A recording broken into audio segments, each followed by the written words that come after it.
எல்லாருக்கும் வணக்கம். இது என்னோட ஃபர்ஸ்ட் மேடை. நான் வந்து ஒரு சின்ன கிராமத்துல இருந்து ஒரு பஞ்சு மில்லுக்கு போயிட்டு இருந்த ஒரு பொண்ணு. என் ஹஸ்பண்ட் சாதாரண டாடா ஏசி டிரைவரு. எங்கள் வீட்டில் நான் சும்மா நேரம் கிடைக்கிறப்போ யூடியூப் இன்ஸ்டாலெல்லாம் வீடியோ போடும்போது எங்கள் வீட்டாளுங்களே என்னை கேவலப்படுத்திருக்காங்க. நீ எல்லாம் என்னத்தை பண்ணி கிளிக்க போறேன்னு இப்படி போட்டோ வீடியோலாம் எடுத்துட்டாலே என்னத்தை சாதிக்க போறேன்னு சொல்லிட்டு கேவலப்படுத்திருக்காங்க. ஆனால் இன்னைக்கு தாய் கிழவின்ற இப்பேற்பட்ட படத்துல ஒரு சின்ன ரோலா இருந்தாலும் நான் பண்ணியிருக்கேன்னு நினைக்கும் போது ரொம்ப பெருமையா இருக்கு. எங்க வீட்டாளுங்க எல்லாத்தையும் குடும்பத்தோட இந்த படத்துக்கு கூட்டிட்டு போனேன்.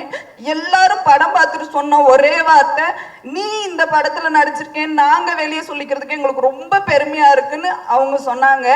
ஆனா இத ஷூட்டிங் ஸ்பாட்ல டைரக்டர் சார் வந்து எங்க வீட்டுக்கார்ட்ட சொன்னாங்க, என்ன அப்படின்னா, பரவாயில்ல ஒரு கிராமத்துல இருந்து நீ கூட்டிட்டு வந்திருக்க அப்படின்னு சொல்லி சொன்னாங்க. அது அன்னைக்கே எங்க டைரக்டர் சார் வந்து சொன்னாரு. ஃபர்ஸ்ட் எங்க டைரக்டர் சார் வந்து எங்க வீட்டுக்கார்ட்ட சொல்லும் போது எனக்கு அன்னைக்கு ரொம்ப சந்தோஷமா இருந்தது. இந்த ஸ்டேஜ் எனக்கு வந்து ரொம்ப சாதாரணமா கிடைச்சிடல. ஆனா இப்பேற்பட்ட படத்துல நாங்க நடிச்சிருக்கோம்னு நினைக்கும் போது ரொம்ப பெருமையா இருக்கு. எனக்கு இந்த வாய்ப்பு கொடுத்த எல்லாருக்கும் ரொம்ப நன்றி. Thank you Siva sir.